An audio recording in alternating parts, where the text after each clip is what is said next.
본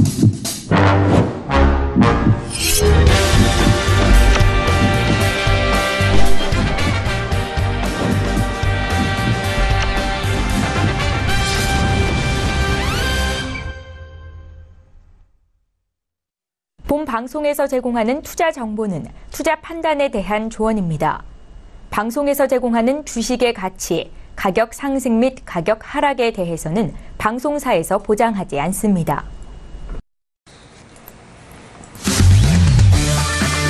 네, 안녕하세요. 해외 선물 신세계 2부 문을 열도록 하겠습니다. 김은혜입니다. 자, 1부에 이어서 2부 오늘은 남한산성 마스터와 2시간 동안 함께하고 있는데요. 자, 오늘 이 시간대 시장의 변동성과 그리고 투자 포인트 정말 많이 나오고 있습니다. 이 부분들 남은 1시간도 꼼꼼하게 분석해서 함께 들을 테니까요. 이 시간도 끝까지 함께 시청해 주시길 바라겠습니다. 저희 신세계 다운로드 받으실 수 있는 방법 다시 한번 안내해 드릴게요. 서울경제TV 홈페이지에 먼저 들어오신 후에 신세계 배너 버튼을 꾹 눌러주시면 바로 무료로 다운로드 받으실 수가 있으니까요. 지금 저희 방송 시청하고 계시는 분들 지금 바로 실행해 보시길 바라겠습니다. 자, 그리고 신세계 시청을 하시면서 궁금하신 점 또는 참여하고 싶으신 점 있습니다. 저희가 방법도 많이 열려 있는데요. 전화와 문자 그리고 유튜브 실시간 채팅방도 열어놓고 있습니다. 전화 주실 때는 서울전화 02-3153-2611번, 2612번 두 대의 전화가 준비되어 있고요. 문자 보내실 때는 샵 0082번으로 보내주시면 됩니다. 자, 그리고 유튜브로는 서울경제TV를 검색하셔서 들어오신 후에 실시간 채팅방 열어놓고 있으니까요. 이 부분도 잘 활용해 보시길 바랄게요. 자, 그리고 저희가 신세계를 통해서 제공되는 정보는 상품의 가치와 수익률을 보장하지 않는다는 점, 또한 저희 프로그램은 자본시장 통합법을 준수하고 있습니다. 1:1 투자 상담과 유사수신 행위, 무인과 영업행위, 불법 대여 계좌 홍보 및 가입 권유 등 이런 모든 불법 사항에 대해서 엄중하게 금지하고 있다는 점 또한 다시 한번 고지 도와드릴게요. 자, 2부에서는 더욱더 집중적으로 남한산성 마스터의 투자 전략 들어보도록 하겠습니다. 2부 함께해 주실 남한산성 마스터님 다시 한번 소개해드릴게요. 마스터님. 네. 네, 안녕하세요. 안녕하십니까. 자, 2부를 처음 보신 분들도 있으시기 때문에 다시 한번 오늘 신세계와 그리고 지금 시장 어떻게 보시는지 함께 물어볼게요. 지금 전반적인 시황을 여쭤보시는 것 같은데요. 네네네. 아까 말씀드린 것처럼 5일은 계속해서 관망으로 보시는 게 좋을 것 같고요. 골드 같은 경우에는 매수 유효하고 S&P 매도 유효한 그러한 흐름을 지금 보이고 있습니다. 네, 맞습니다. 지금 오늘 금요일 장일까 싶을 정도로 다양한 그 종목에서 흐름이 나오고 있는데, 자, 이번 1시간 또 유로를 비롯해서 앞서서 1부 때 짚어드리지 못한 종목에 대해서도 함께 짚어드리도록 하겠습니다. 자, 그리고 송준식 해설위원님, 지금 쉬어가는 동안에 또 장에 변화했잖아요. 어떻게 보세요? 11시 지표가 있긴 했었죠. 네. 미시간대 소비자 기대 지수랑 소비자 태도 지수가 상당히 예상치보다 선방을 했습니다.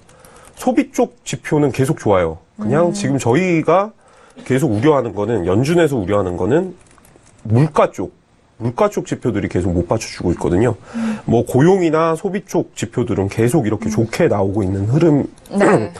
이라는 점 좀 참고를 해주시고요. 죄송합니다.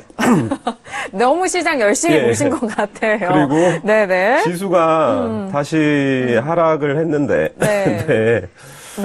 하락하고, 좀 다시 흐름들 한번 좀 지켜보도록 하겠습니다. 제가 지금 현재 좀 시간이 흐르면서 각 종목들의 현재 시세 다시 한번 살펴보도록 하겠습니다. 자, S&P 500 지수는요, 2423.75포인트, 더 하락을 했네요. 그리고, 골드 같은 경우에는 지금 저희 쪽에 잠시 좀 딜레이가 되는 것 같은데, 현재 시세는 1302달러에서 거래되고 있습니다. 전거래일 대비해서 1.14% 상승한 가격대에서 거래가 되고 있고요. 여전히 지지가 되는 모습이에요. 그리고 지금 나스닥 같은 경우에는 5,786.75포인트에서 거래가 되고 있는데 양 지수에 대해서는 모두 하락 쪽으로 방향 계속해서 이어가고 있고 크루드 오일은 47.15달러 선에서 현재 거래가 되고 있습니다. 자, 여전히 뭐 안전자산에 대해서는 상승세가 강하게 지속되고 있고 지수에 대한 부분은 시간이 좀 흘러갈수록 좀 하락폭을 깊어가고 있는데 일단 방향성은 좀 나온 거는 같거든요. 하지만 뭐 이후 시간도 많이 남아있기 때문에 아직 뭐 속단하기는 이르지만 지금 현재 시세를 중심으로 저희가 좀 분석을 해드리기 때문에 이 투자 전략은 지금 실시간으로 전달을 해드린다는 점, 그 점을 좀 유의하시길 바라겠습니다. 자, 송준식 해설위원님 괜찮으시나요? 네. 네. 네. 함께 계속해서 짚어주시죠. 네. 일단은 네네. 시장을 보시면서 사실 투자를 하는 사람 입장에서는 네. 이렇게 변동성이 커질 때 정말 어느 정도 수익을 내느냐. 조지 소로스의 뭐 이렇게 수제자이자 부하 직원이죠. 뭐 드로켄 밀러라고 있는데 항상 혼나는 포인트가 그거였대요. 어떤, 뭐 수익을 못 내거나 네. 잃어서 손실을 봐서 혼나는 게 아니라 수익을 낼 수 있는 구간에서 제대로 된 큰 수익을 못 발휘했을 때. 아. 예. 그러니까 한번 나에게 맞는 장이 오고 내가 예상한 장이 왔을 때 네. 빅배팅을 해서 그 배팅이 어느 정도 맞아서 네. 그에 상응하는 이제 이익이 나야 되는데 뭐 예를 들어서 내가 그 기대했던 것보다 한 절반밖에 벌지 못했다. 뭐 이런 포인트들이죠. 네. 그렇기 때문에 상당히 제가 볼 땐 이번 주 오늘 다음 주 되게 중요해 보이는데 예, 조금 긴장을 하면서 조금 지수 매도를 생각하셨던 분들은 네. 특히나 좀 계속 준비를 하셨을 거예요. 예, 수량 관리를 하면서 계속 네. 준비를 하셨기 때문에 오늘과 다음 주 월요일 정도는 좀 집중해서 좀 수익을 한번 내봐야 되지 않을까. 네. 예, 그런 말씀을 좀 드리고 싶습니다. 좀 매매가 잘 될 수 있는 그런 포인트들이 나오는 그 시장에서 수익을 못 내는 게 가장 네네. 더 혼나는 포인트였다는 거죠. 그러기 전에 지금 미리 또 종목에서의 그런 포인트도 말씀을 해주셨기 때문에 시청자 여러분들 이번 주말과 다음 주 초반까지 또 다음 주까지 잘 집중해서 보셔야 될 것 같아요. 자, 이렇게 지수와 지금 현재의 시세를 또 살펴봤는데, 자, 2부에서는 저 유로 FX에 대한 부분을 비롯해서 앞서 1부에서 짚어보지 못한 종목들에 대해서 실시간 리딩과 분석을 도와드리도록 하겠습니다. 자, 마스터님 하면 또 통화 쪽으로 강하시잖아요. 네. 네네. 유로에 대해서는 뭐 ECB 뭐 그런 발언도 나왔고 비둘기적으로 나왔다라는 그런 의견이 있고 또 많은 이슈들을 앞에서도 뭐 말씀을 드렸지만 일단 기술적으로 현재 흐름과 지금의 차트 분석은 또 어떠신지 궁금하거든요. 네. 네네. 먼저 차트를 한번 보도록 네. 하겠습니다. 일단 유로 일봉 차트입니다. 네. 그냥 크게 화면을 보고 네. 뭐 과거 것은 의미가 크게 없고요. 유로 같은 경우에 보시게 되면 이 캔들에서 요주의 캔들이 나온 이후에 음봉으로 떨어지면서 매도로 바뀌었습니다. 그 전에는 이러한 캔들이 출현하지가 않았죠. 그래서 이 구조가 지금 매도로 꺾인 그러한 캔들이라고 보여집니다. 일봉이기 때문에. 네. 근데 지금 보시게 되면 지금 어제까지 3일을 보시게 되면 계속해서 아랫꼬리, 그러니까 하방으로 떨어지지만 일봉으로 봤었을 때 계속해서 아랫꼬리가 더 긴 모습들이 계속 연출되고 있다. 그래서 매도는 매도지만 유로화가 떨어지는 데는 제한적일 것이고 만약에 떨어진다 하더라도 1.1548 이 라인까지 1.1548까지는 여러분들이 매수로 보시는 게 좋다. 큰 추세는 매수입니다. 큰 추세는. 그렇지만 여러분들이 짧게 매도로 지금 대응하는 그러한 전략으로 가시는 게 좋은데 어쩔 때 제가 이번에 북핵 리스크가 발생이 되면서 네. 제가 이제 느낀 바가 뭐냐면 제가 김정은이었다면 좋겠다라는 생각을 많이 했어요. 왜냐면 네. 골드라든가 네. 10년물 국채라든가 이런 걸 사놓고 그렇죠. 주말에 한번 이벤트를 만들고 립 서비스로 한번 딱 하면, 그러니까 유엔 안보리에서 제재를 해도 네. 딱 그 시켜놓고 외국에다가 그렇죠. 야 네. 골드 사나다 내일 네. 모레 한번 하려니까. 네. 그래서 그런 생각을 좀 가져봤고요. 그냥 김정은이 김정일보다 잘하는 게 있어요. 아버지보다. 뭐예요? 예, 세계 금융시장을 지금 쥐락펴락하고 더 있습니다. 흔든다. 예. 네. 김정일 정권일 때는 사실 우리나라 코스피 지수만 어느 정도 움직이고 그랬죠. 연평도 해전 정도만 네. 이슈였지. 네. 연평도 해전 때도 엔화만 예, 속하고 그쵸. 움직였지 예. 뭐 크게 움직이지 크게 않았어요. 움직이지 예. 않았어요. 맞아요. 막 붕붕 떨어지고 예. 있는데도 엔화가 안 움직이더라고. 이렇게 아. 사실 올해처럼 막 주말 끝나고 안전자산 갭 상승하는 모습을 보인 거는 진짜 정말 오랜만입니다. 그렇죠. 정말 앞서서 말씀하신 게 정말인 것 같네요. 김정은이 진짜 세계 금융시장을 지금 좀 흔들고 있다. 트럼프와 맞붙여서 그렇게 하는 것 같은데 저도 그전 생각을 했어요. 약간 북핵 리스크가 오면은 혹시 옵션이나 이런 파생 상품을 꼭 할 것이다. 저도 그렇게 예, 생각을 그런 루머가 늘 있었죠. 근데. 그렇죠. 예, 예. 네. 이게 정말 연계성이 없잖아. 있을 것도 같은데, 네. 그런 포인트를 또 짚어주셨습니다. 네. 이유로 다시 설명을 드리도록 하겠습니다. 네네. 아까 일봉으로 제가 아까 설명을 드렸었는데 네. 일봉상으로는 계속해서 어떤 매도 흐름이지만 큰 추세는 아직은 매수다. 어디까지? 1.155까지는 여러분들이 매수로 이제 이 구간은 이제 매수로 이제 대응을 해야겠죠. 그렇지만 이 캔들 일어난 이후에 지금 매도인데 보시게 되면 보조지표 스토캐스틱을 한번 보도록 하겠습니다. 스토캐스틱 같은 경우에 아직 골드크로스는 일어나지 않았습니다. 골드크로스는 일어나지 않았기 때문에 아직 매수로 접근하기는 어렵다. 매수로 접근하기는 어렵고 여러분들이 유로에 대해서는 어떤 생각을 가지셔야 되냐면 매도로 여러분들이 공략을 하시는 게 맞습니다. 일단은 네. 매도로 공략을 하시지만 매도 끝자락은 1.155 이 정도로만 여러분들이 보고 대응을 하시는 게 좋고 오늘 같은 경우에 흐름을 한번 살펴보도록 하겠습니다. 네. 유로의 오늘 흐름을 보시게 되면 오늘 중요한 자리가 1.1748 자리 그러니까 이 자리가 되겠죠. 이 자리가 깨진다라고 하면 여러분들께서는 유로를 매도로 공략을 하시는 게 맞는 거고 또 한 가지 방법은 고점 매도 전략이 유효합니다. 고점 매도로 들어가실 수 있는 자리는 1.1817과 1.18 이 라인에서는 거꾸로 반대로 여러분들이 매도로 공략을 하시는 거고 현재 구간에서는 매수다 매도다 손댈 게 없어요. 그러니까 여러분들이 선택할 건 두 가지입니다. 1.18에서 매도로 대응을 하시는 거고 그 다음에 1.1748 여기가 완전히 하방으로 무너지면 여기서 조정을 줄 때 여러분들이 매도로 대응하시는 전략으로 가시는 게 오늘 유로의 거래 방법이라고 볼 수가 있습니다. 알겠습니다. 여러 관점에서 또 포지션까지 함께 짚어주신 것 같아요. 유로 1.1748 이탈시 매도 관점이다라는 그런 부분도 짚어주셨거든요.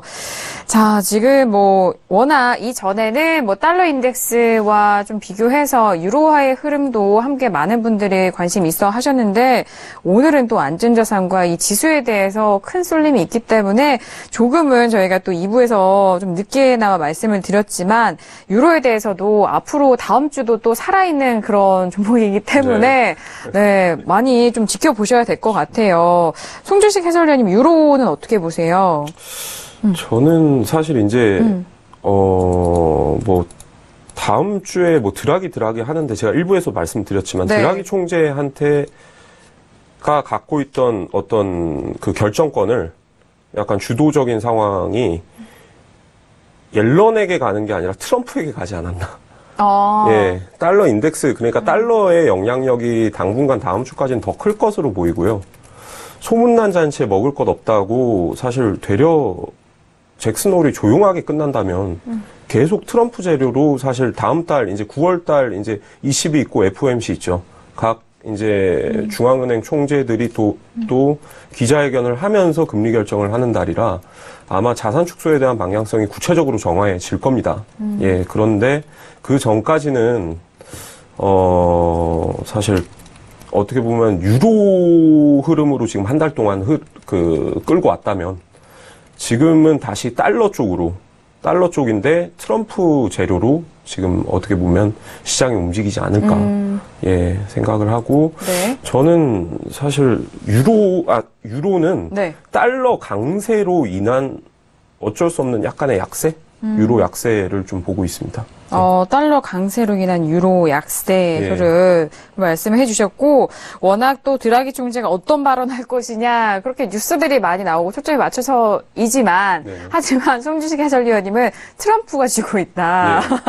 네, 그 키는 다시 트럼프에게로. 네, 트럼프의 트위터에 예. 또 달려있다, 뭐 그런 말씀을 해주시는 것 같아요. 그리고 장기적으로 다음 네. 달에 조금 뭐 너무 먼 얘기지만 뭐 계속 저희가 방송을 할 거기 때문에 네, 이어가죠. 뭐 오퍼레이션 트위스트가 역 오퍼레이션 트위스트를 할 거다.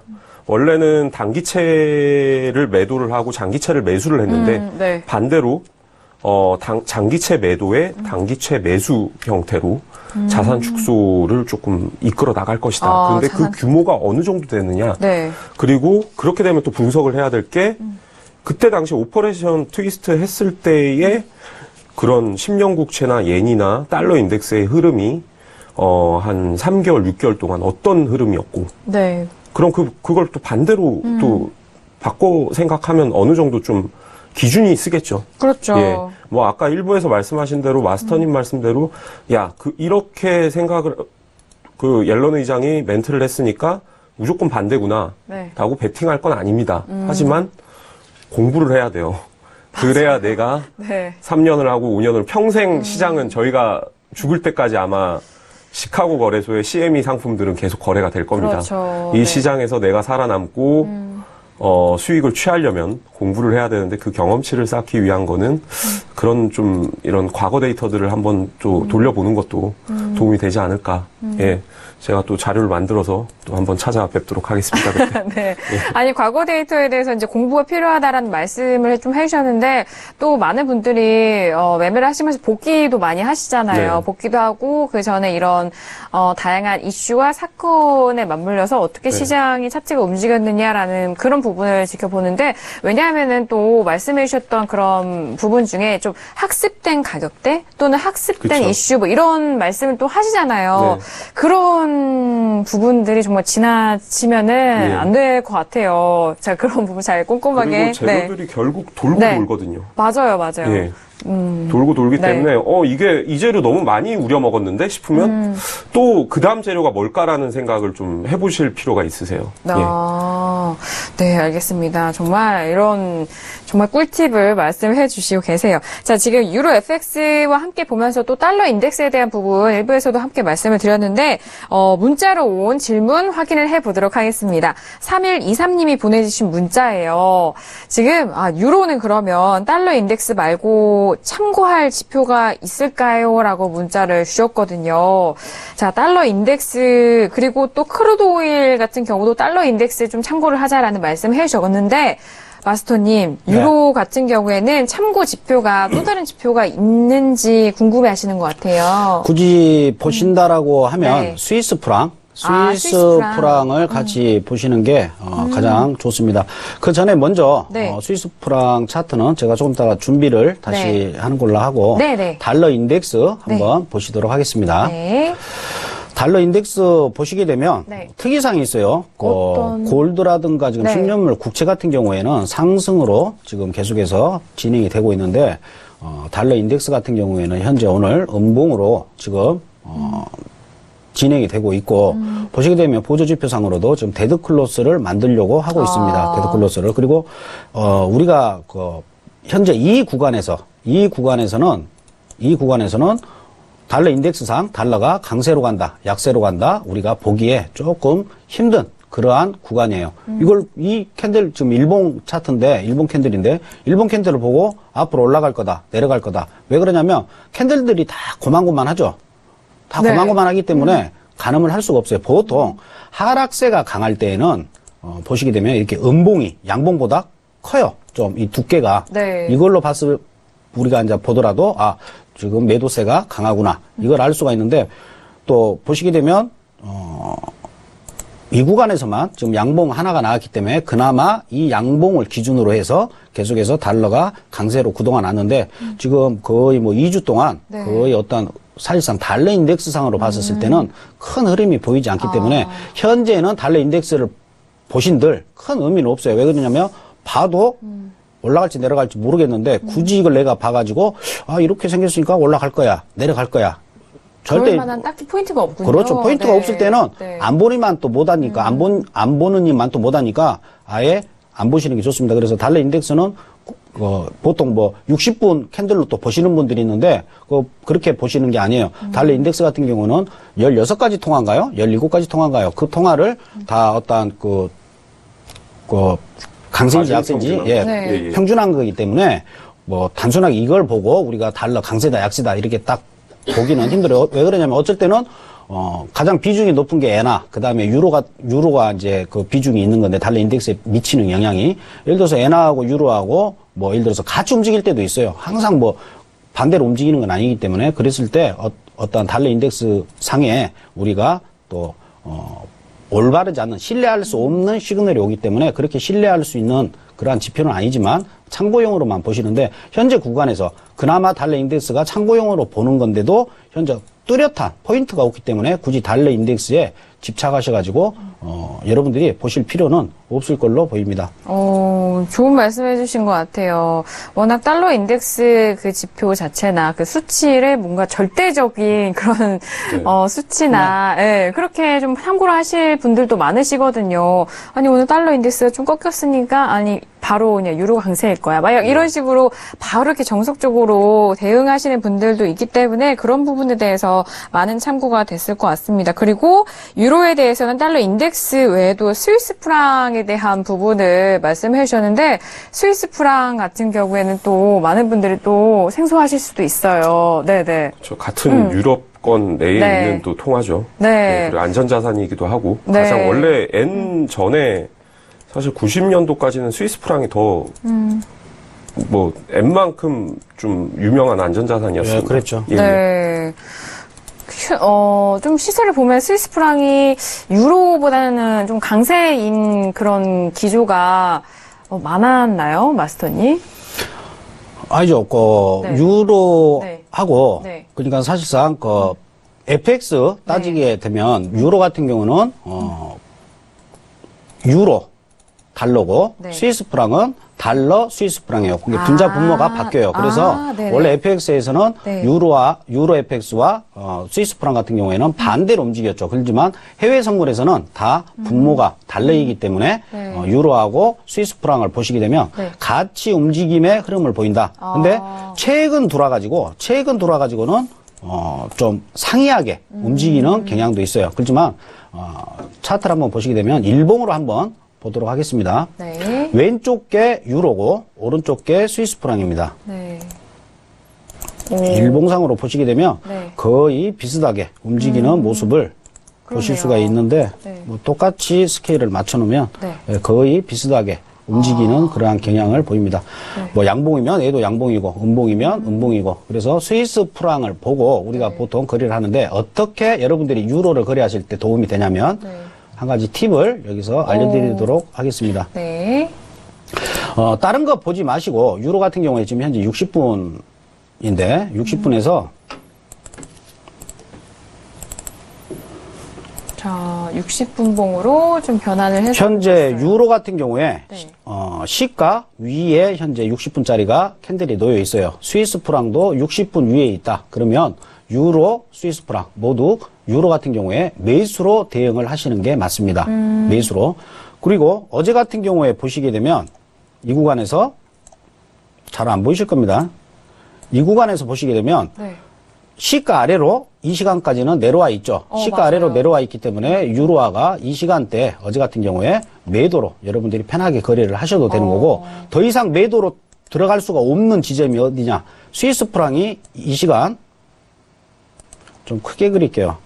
방송하면 저는 잘 보이는데 맨날 보니까 이 시간이 몇 시냐면 어제 저녁 10시입니다.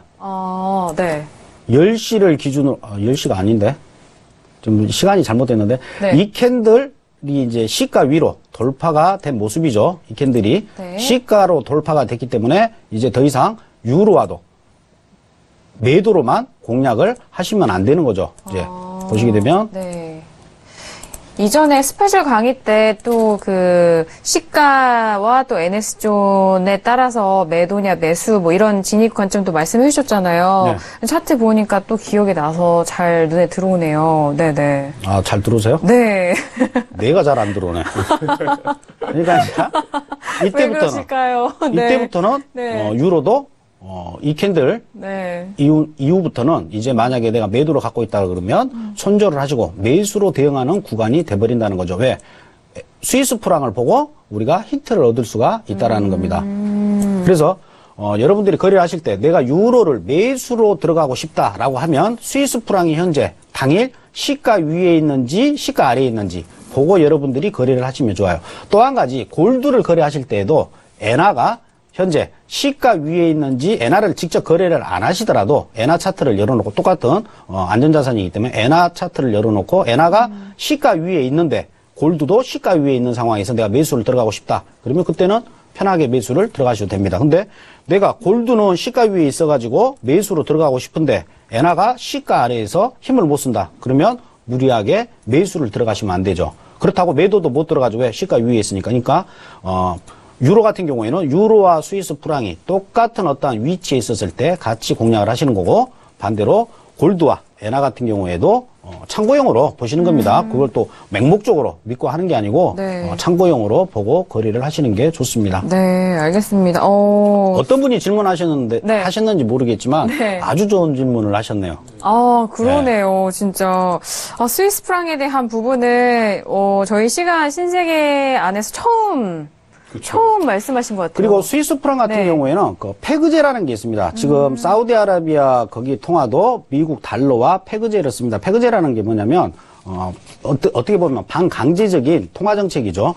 그 스위스 프랑과 유로를 페그제가 된 게 뭐냐면 같은 유로존 국가에 있지만 통화만 틀릴 뿐이에요. 그러다 보니까 유로화와 스위스 프랑이 어떤 갭이 많이 차이가 나게 되면 경제적으로 악영향을 끼치기 때문에 네.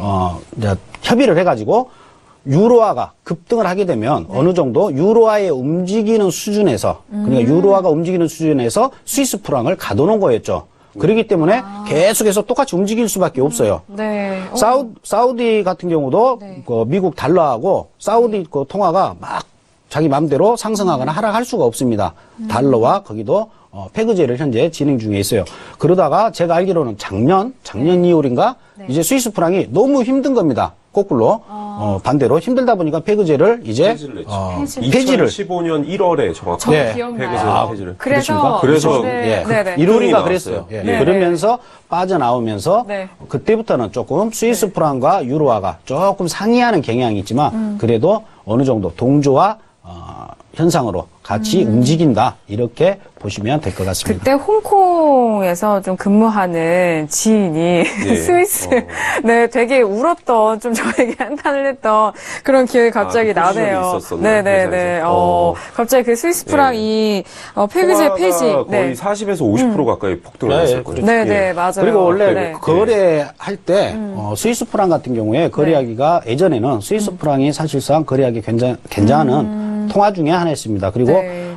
시장 개입 그러니까 중앙은행에서 각국의 중앙은행이 다 있죠. 뭐 네. 일본은 BOJ, 그다음에 뭐 유로존 같은 경우는 뭐 ECB, 우리 한국은 한국은행이 있듯이 스위스 프랑 같은 경우도 거기에 중앙은행이 있는데 중앙은행에서 시장 개입을 굉장히 많이 한 또 통화 중에 하나예요. 그러니까 스위스 프랑이 막 떨어진다. 그러면 시장 개입이 돌아가지고 다시 올려버리고 특히 또 엔화 같은 경우에 요즘은 그래도 그렇죠.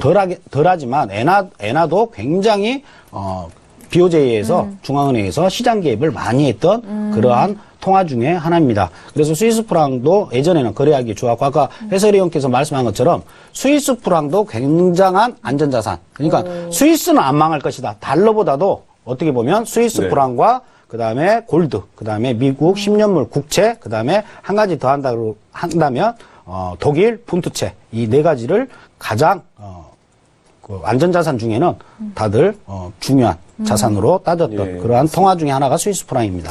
홍콩 달러 같은 경우에 폐그제가 적용이 되나요? 홍콩 달러? 갑자기 제가 좀 스쳐 지나가서 기억이, 네, 홍콩 달러도 갑자기 궁금한데, 자, 그 부분은 좀 이후에 말씀을 들어보도록 네이버로 하겠습니다. 찾아볼까요? 갑자기 물어보시고. 네네. 채창에 네. 갑자기, 아니, 많은 저희가 좀 통화 상품을 말씀을 드리다 보니까, 폐그제는 유지를 하고 있죠. 제 기억으로도 뭐 네, 유지하고 폐지를 할 수가 있습니다. 없어요. 네, 홍콩은. 네, 네. 그렇죠. 예, 왜 그러냐면 네. 생리를 그냥 간단히 생각을 해도 벌써 찾으셨어요? 예, 폐그제는 유지가 되고 있습니다. 예. 네, 알겠습니다. 이렇게 각국의 통화에 대해서도 말씀을 드리고 또 그에 맞는 상품 거래 팁까지 함께 말씀을 드리는데 통화 이야기하니까 재밌네요. 그리고 최근엔 또 뭐 환율 전쟁 또는 뭐 통화 전쟁이라고 할 수 있을 정도로 상당히 중요한 부분이기 때문에 그 부분에서 관심 있으신 분들이 지금 저희와 함께 하고 계시는 것 같아요. 지금 문자가 지금 유튜브를 통해서도 나오고 있는데, 자, 5901님이 보내주신 문자 먼저 확인을 하도록 하겠습니다. 마스터님, 유로 말고 다른 통화도 추천해주세요라고 문자를 보내주셨는데, 일단 스위스 프랑이 하나 나왔잖아요. 네, 마스터님 워낙 또 통화에 강하신 분이라는 걸 또 저희 이전에도 또 아셨다시피, 추천을 원하시는 것 같습니다. 유로 말고 다른 통화 최근에 뭐 또 관심 있게 보시거나 그런 통화 있으실까요? 최근에 네. 이제 대표적인 통화 상품 중에서 여러분들이 하실 수 있는 게 이제 호주 달러, 그다음에 파운드 달러, 그리고 호주 달러 같은 경우는 엔화와 마찬가지로 호주 같은 경우는 우리나라보다 1시간 먼저 개장을 합니다. 또 1시간 먼저 해가 뜨죠. 네. 호주 달러보다 더 먼저 1시간 전에 해가 뜨고 시작하는 통화는 뉴질랜드 달러가 됩니다. 이제 뉴질랜드 달러가 가장 있는데 전 세계에서 제일 먼저 잘 그렇죠. 시작. 해가 예, 가장 먼저 시작하는 거죠. 뜨는 나라가 예, 예. 뉴질랜드이기 때문에 뉴질랜드 달러도 있는데 근데 뉴질랜드 달러 같은 경우에는 그렇게 거래량이 많지가 않아서 우리가 거래를 안 하고 주로 이제 호주 달러 같은 경우에 거래를 많이 하고 호주 달러는 또 파운드 달러와 같이 좀 동조화 현상을 움직이는 경향이 있습니다. 그래서 여러분들이 거래를 통화 상품을 하신다라고 하면 호주 달러 그다음에 파운드 이게 여러분들이 거래하시는데 도움이 되실 걸로 보입니다. 네, 알겠습니다. 호주 달러, 파운드에 대한 부분을 말씀해 주셨는데, 뉴질랜드 달러 같은 경우는 거래량이 좀 적기 때문에 그 부분을 좀 유의하셔야 하기 때문에 그 부분을 좀 다시 한번 말씀을 드립니다. 지금 다양한 통화 상품에 대해서 함께 짚어드리고 있는데요. 자, 지금 현재 시장 시세 다시 한번 살펴보도록 하겠습니다. 어떤 변화가 있을까요? 자, 지금 지수에 대한 부분은요, S&P 500 2423포인트에서 거래가 되고 있습니다. 그리고, 일단, 골드 같은 경우에는 1300선을 계속적으로 지지가 되고 있어요. 1301달러에서 거래가 되고 있고요. 그리고 유로 FX 같은 경우는 1.17675달러 선에서 현재 거래되고 있습니다. 뭐 방향성에 대해서는 지금 뭐 변화는 없고요. 일단 오늘 뭐 안전자산은 상승 쪽으로 그리고 골드 같은 경우는 1,300달러를 강하게 지지가 되네요.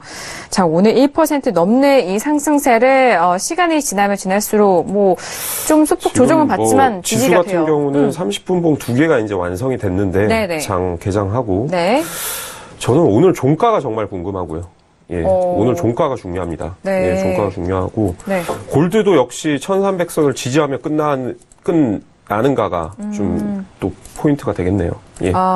종가가 중요하다는 거는 오늘의 이런 새로운 흐름이 뭔가 지켜지느냐, 네. 그리고 그 다음 주 시작에 대한 그쵸. 그런 부분인 예, 거죠. 그러네요. 오늘 또 뭐, 가격대가 좀 워낙 좀 중요한 가격대가 나왔기 때문에 이 가격대가 종가까지, 이 장 마감까지 끌고 가는지 그 부분을 지켜보도록 하겠습니다. 자, 지금 벌써 이제 2부의 중반이 넘어갔는데 지금 막 저희 방송 시청하시는 분들을 위해서 또 시간대별마다 좀 다르잖아요, 투자자분들이요. 그렇기 때문에 지금 시간대에는 어떤 상품군에서 투자 포인트가 있는지, 거래할 만한 상품이 있는지 두 분과 함께 좀 분석을 해보고 싶어요. 앞서서 1부에서는 4가지 종목에 대해서 좀 뷰를 말씀을 드렸는데, 자, 송주식 해설위원님 먼저 어떤 종목 지금이라도 네. 지금 딱 포인트 나오는 만한 종목이 있을까요? 보이세요, 혹시? 저는 네네. 그냥 수량 조절로 접근을 드리고 싶어요. 수량 그러니까 조절이요? 네네. 내 계좌에 1,000만 원이 만약 예수금이 있다고 생각했을 때 골드는 2계약 살 수 있습니다. 크루드오일은 3계약 정도 거래를 할 수 있어요. S&P는 네. 뭐 한 2계약이 조금 거래가 뭐 그냥 2계약으로 할게요. 네. 2계약 정도를 거래를 할 수 있는 상황인데 여기서 저는 지수가 지금 아직 뭐 그렇게 회복의 기미가 확실해 보인다라는 확신은 없거든요. 네. 그래서 뭐 이 방송이 끝나더라도 새벽 한 1-2시 정도까지 주무시기 전까지 보다가 한 채권 1-2계약 정도. 그럼 증거금을 한 30% 정도 소비를 하는 겁니다. 네. 예, 그렇기 때문에 그 정도를 베팅을 해놓고 한번 주말을 오버를 해보는 것도 나쁘지 않은 전략으로 보이고요. 예, 네네. 왜 그러냐면은 뭐 1,000만 원 중에 500만 원짜리 상품들을 뭔가 이렇게 방향성을 잡기보다 그만큼 변동성이 크기 때문에 네. 또 월요일 또 다른 또 국면에 을 맞이한다면 또 좀 크게 다칠 수 있죠. 네. 그렇다고 아까 마스터님 일부에서 말씀하신 대로 막 추격 매수를 하고 추격 매도를 지수를 하고 할 자리는 아니에요, 지금. 예, 그렇기 때문에 네. 오늘 한 12시 정도까지의 30분 봉 3개 정도의 지수를 보고 지수와 연동돼 지금 계속 안전자산들도 굉장히 상관관계가 높게 유지를 네. 하면서 움직이고 있습니다. 네네. 그래서 12시 정도 자정이 넘을 무렵 지수가 큰 회복세를 안 보인다면 한 2계약 정도 예, 이렇게 베팅을 해놓고 오버를 하는 것도 좋은 전략으로 보입니다. 지수가 일단 계속적으로 약세 흐름을 이어가고 있기 때문에 좀 회복의 기미가 지금까지는 보이고 있지 않다. 12시 넘어서까지 계속 이 흐름이 유지가 된다면은 채권 쪽으로 1-2계약 정도를 좀 보유하시는 거 어떻겠냐라는 말씀이세요. 수량 조절의 네. 의미 차원에서 채권을 예, 수량 조절. 네. 저기 추천드린 겁니다. 네. 만약 안전자산 중에 이것보다 증거금이 더 싼 상품이 있었다면 네. 그걸 또 추천을 드렸겠죠. 네. 예. 자신이 가지고 있는 그 예. 금액 안에서 이제 네. 수량 조절을 말씀해 주시는 건데, 채권이 지금, 127-에서 좀 눌렸잖아요. 126까지 다시 내려왔는데. 한 4틱 차이기 때문에 크게 큰 의미는 없고요. 네, 예. 그래요. 네. 알겠습니다.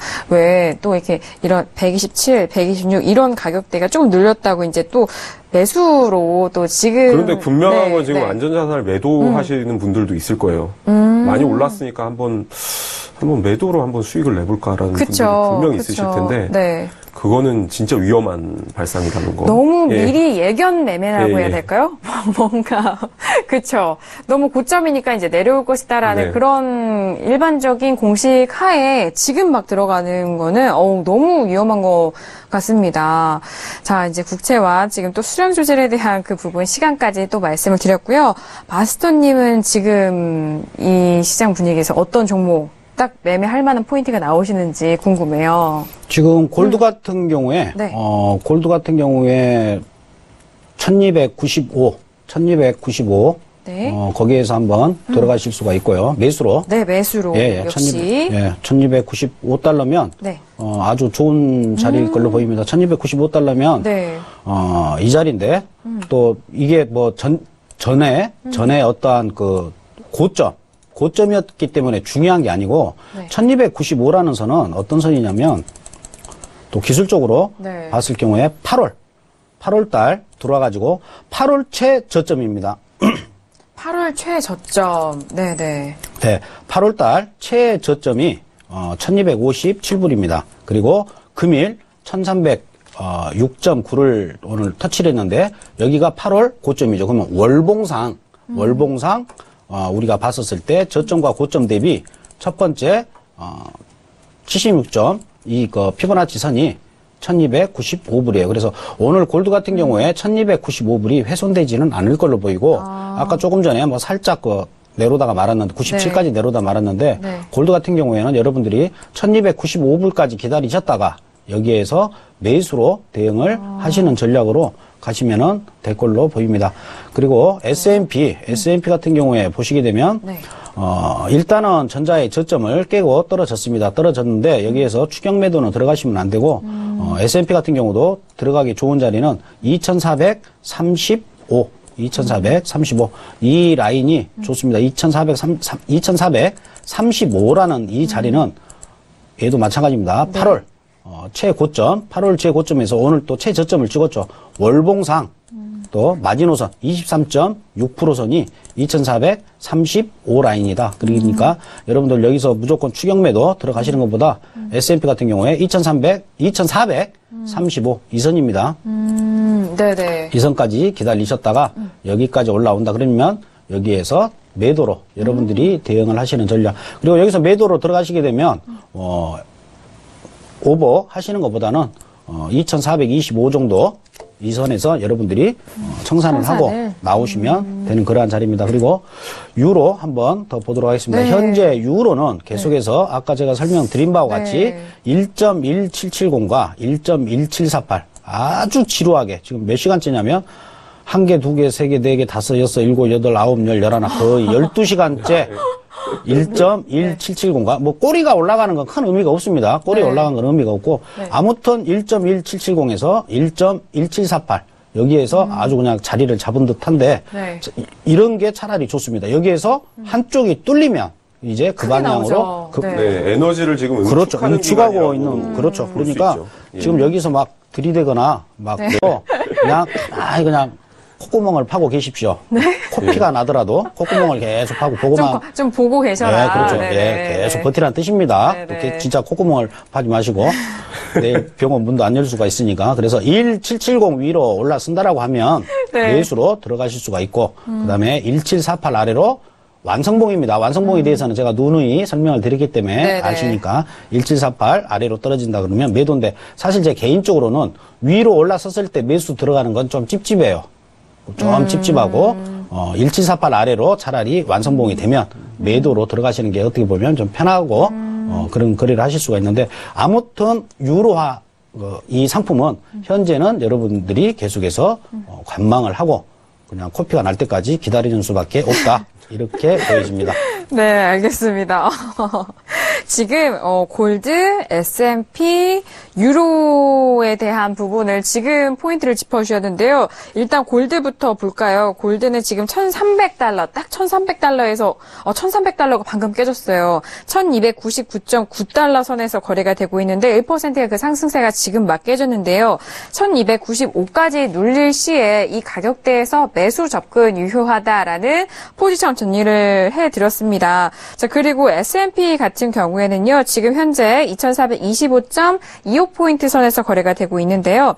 2435까지 다시 한번 반등 시 그 부분에서 매도 포지션에 대한 부분 짚어드렸는데, 목표가는 2425까지에 대한 목표가 설정을 해드렸습니다. 단 이 부분은 좀 오버하지 마시고 데이 관점으로만 접근을 하시라라는 말씀이셨고, 또 유로에 대해서는 최근에 1.1770과 1.1740 사이에서의 지루한 박스권 행보를 지금 보여주고 있다라는 말씀이신데 아시잖아요. 시청자 여러분들도 이 박스권이 있다는 거는 위아래 방향으로 터졌을 때 큰 시세가 나온다라는 그런 말씀을 해주셨는데 하지만 매수보다는 매도 쪽으로의 그런 의견을 더 넣어주셨는데 매도 쪽으로의 그 부분도 함께 말씀을 드렸으니까요. 이탈 시 이 부분도 포지션 잘 정리해 보시길 바라겠습니다.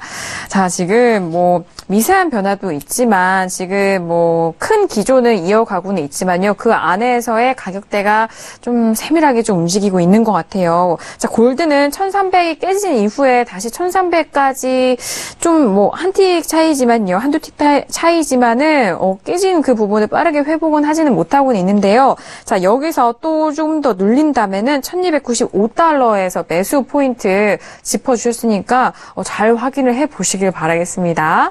자, 이렇게 지금 당장 할 수 있는 그런 포인트에 대해서 두 분과 함께 나눠봤습니다. 자, 문자 질문 계속해서 볼게요. 자, 문자는 지금 유튜브 채팅방으로도 나오고 있는데요. 채팅방 먼저 볼게요. 자, 구리에 대해서 여쭤보시네요. 네. 구리 매매는 또 어떻게 생각하시는지 궁금하시다고 유튜브 실시간 채팅방으로 또 시청자분이 또 대화를 남겨주셨는데 자, 구리 하면은 또 뭐라고 해야 될까요? 경기. 예, 대표적인 차이나 네, 메탈. 그렇죠. 네. 자, 마스터님은 구리 어떻게 생각하세요? 구리는 제가 현물을 네. 저희 동네 그 고물상을 크게 하신 분이 계시는데 네. 농담이고요. 네네. 이 고물상이 아니고 그 폐 전선을 이런 그 소규모 이제 고물상 같은 데서 사가지고 네. 그걸 피복을 바뀌어가지고 네. 그걸 납품하는 그런 회사가 있었어요. 그래서 네네. 거기에 제가 좀 그 회사에 투자를 또 많이 했었고 그랬었는데 그 회사가 이제 망했어요. 망해가지고 그 뒤로는 구리를 안 봅니다. 우리 해설위원님이 구리는 설명을 좀 해주십시오. 아, 그런 히스토리가 있었어요. 트라우마가 있어가지고. 예. 아니, 다들 각자마다 그런 게 있죠. 저는 CU도 잘 안 갑니다. 그래서 BJ 프리트 말씀하시는 농담입니다. 거죠? 네, 알겠습니다. 왜냐면은 지금 구리 그 원소기호가 그거 지금 말씀하신 거잖아요. 네네. 한 단계 더 생각을 하셔야 됩니다. 해설위원님 어떻게 생각하세요? 낮은 개그? 네네. 네네. 네. 구리도 크루드 오일이랑 똑같아요. 사실 그 투자자분들께서 구리에 관심을 갖는 이유는 당장 내 계좌의 손익이 승부가 나기 때문에 내 베팅이 사실 바로 반영돼서 나타나기 때문에 사실 이걸 선호를 하시는데 굳이 구리를 거래를 하시려면 저는 중국 시간 그러니까 뭐 호주 달러가 개장이 돼 호주 달러도 비철 금속에 영향을 많이 주죠. 네. 어떻게 보면 네네네. 그렇기 때문에 뭐 호주와 중국 지표들을 조금 봐가면서 또 한때는 또 항생과 카파가 그 구리가 굉장히 상관관계가 높을 때가 있었어요. 예. 또 그런 또 포인트들이 있기 때문에 네. 또 호주 달러와 구리가 또 상관관계가 또 높은 구간도 있습니다. 그렇기 네. 때문에 그런 또 포인트들을 또 한번 찾아보시고 펀더멘탈적으로 뭐 이쪽 남미 쪽 이제 광산들이 좀 크죠. 네. 큰 스팟들을 가지고 있는데 그 부분이 뭐 그 파업을 갑자기 하지 않습니다. 그쪽은 파업을 다 스케줄을 갖고 해요. 네, 노티스를 하는데 노조가 되게 탄탄한가 봐요. 노조가 야 다음 달부터 한 달 동안 우리 쉴 거야. 뭐 이런 네. 얘기들을 하는데 네. 그것도 역시 어떻게 보면 재고에는 영향이 또 그 논리대로는 또 안 갈 때가 많아요. 예, 그렇기 때문에 웬만하면 저는 큰 흐름을 갖는데 그 큰 흐름의 근거는 중국의 GDP와 어떻게 보면 생산 관련 지표들, 예, 생산 물가지수 쪽 관련 지표들을 참고하면서 좀 지금의 매수 구간인지 매도 구간인지 네. 그리고 이게 가격대가 레인지가 또 분명하게 나오거든요. 예, 지금은 한 2.98에서 한 84 정도 사이에서 지금 움직이는 구간이에요. 네. 사실 그 레인지가 있기 때문에 이것도 굉장히 좀 중요합니다. 이 레인지를 돌파를 하고 밑으로 하단으로 또 흘러내렸을 때 또 새로운 또 추세가 강하게 나오기 때문에 네. 레인지 그러니까 박스권 매매를 어느 정도 하시다가 사실 그 재료가 번역돼서 기사로 나오기보다 먼저 차트가 움직일 거예요. 구리 차트가. 빠른 구리 것 차트가 같아요. 예, 구리 네. 차트가 먼저 움직일 때는 내가 그려놓은 상하단선 레인지를 넘어섰다라고 하면은 포지션 관리를 하셔야 됩니다. 네. 예, 주의 깊게 하셔야 돼요. 아니, 일봉상으로 봤을 때 지금 방금 손지시 네. 해설위원이 말씀하셨던 그 가격도 있잖아요. 2.8630 그 라인대 아래로는 이전에 장대 양봉으로 크게 네, 그렇죠. 올려 세웠기 때문에 그럼 물량이 이제 쏟아질 그런 네. 가능성이 있다라는 네. 말씀이시기도 한 것 같아요. 그리고 저희 또 해외 선물 행신을 통해서 구리 같은 경우 많은 분들이 또 거래를 하셔서 여러분들 좀 경험을 하셨을 것 같은데 그 부분도 함께 연이어서 참고를 해보시면 좋을 것 같습니다. 자, 이렇게 구리까지 지금 금요일장 이렇게 저는 흥미진진할지 몰랐습니다. 정말 다양한 종목군에서 말씀드릴 부분들이 많고 또 저희 방송 실시간으로 시청을 하시면서 거래 또는 참고 말씀을 함께 가져가시는 분들도 많으실 것 같은데요. 지금 문자도 많이 오고요. 채팅방에는 방금 전에 남한산성 마스터님이 소위 아재 개그를 하셨잖아요. 그 부분에 대해서 지금 반응이 뜨거웠습니다. 예. 네, 지능적인 거침없이 또 브랜드를 얘기하셨어요. 네네네. 아니 그리고 좀 고차원적인 네. 그런 저는 원소비요. 네, 저는 문과를 나와서 잘 모르는데 네. 예. 저도 문과 출신입니다. 아, 예. 그런데 다행히 구리에 대한 원소리는 알고 있어서 이해를 그럼요. 했네요. 고등학교 때까지는 일단 하잖아요. 네. 네. 저희 모든 센서가 지금 움직이고 있는 것 같습니다. 일깨워 주셨어요. 네.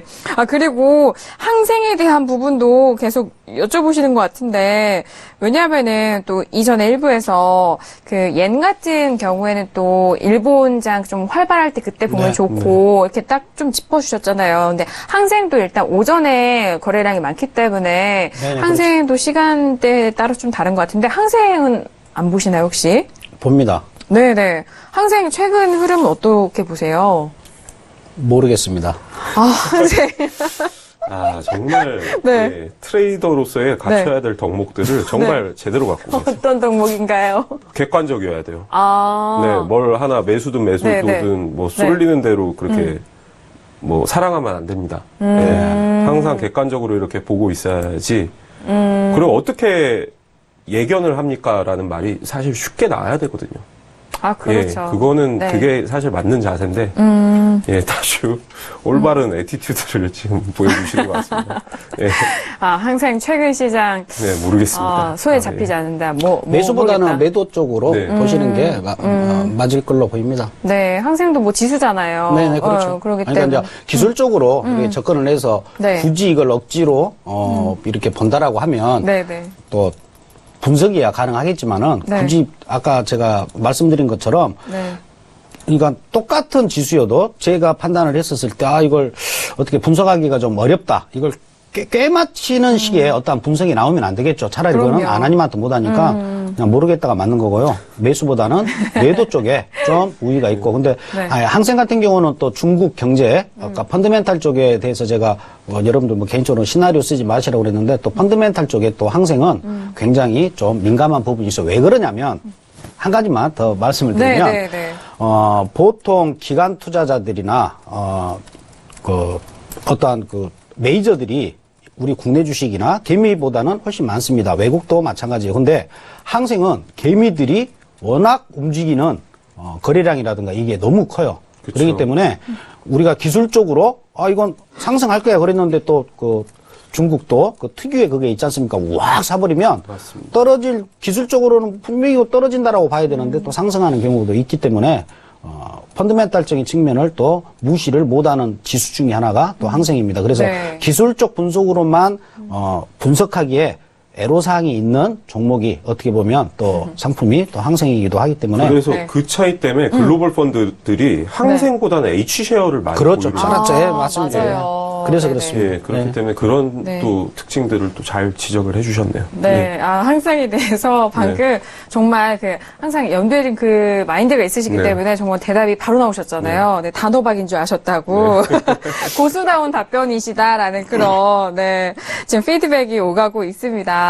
자, 이렇게 해외 선물 이렇게 다양하게 좀 이슈를 점검하면서 저희가 또 오늘도 나누면서 이렇게 시청자분들과 또 양방향 소통도 하니까 참 좋은 것 같은데요. 자, 벌써 시간이 이제 마무리할 시간이 됐습니다. 자, 신세계 다운로드 받으실 수 있는 방법 다시 한번 안내 도와드릴게요. 서울경제TV 홈페이지에 일단 들어오셔서요. 신세계 배너 버튼 눌러주시면은 바로 무료로 다운로드 받으실 수가 있으니까요.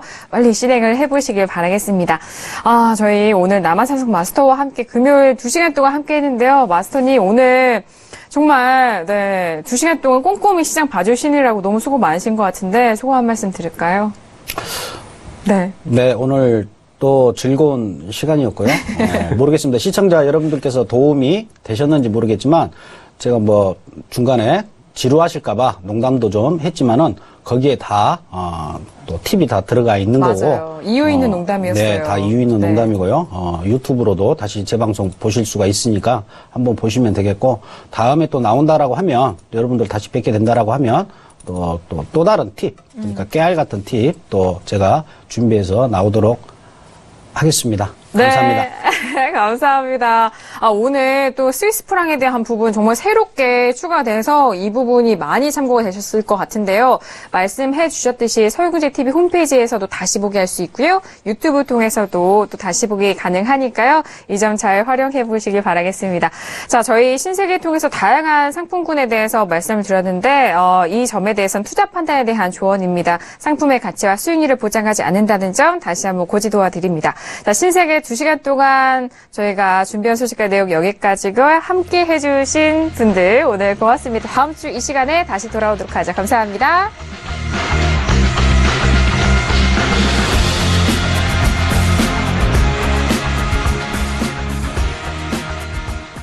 본 방송에서 제공하는 투자 정보는 투자 판단에 대한 조언입니다. 방송에서 제공하는 주식의 가치, 가격 상승 및 가격 하락에 대해서는 방송사에서 보장하지 않습니다.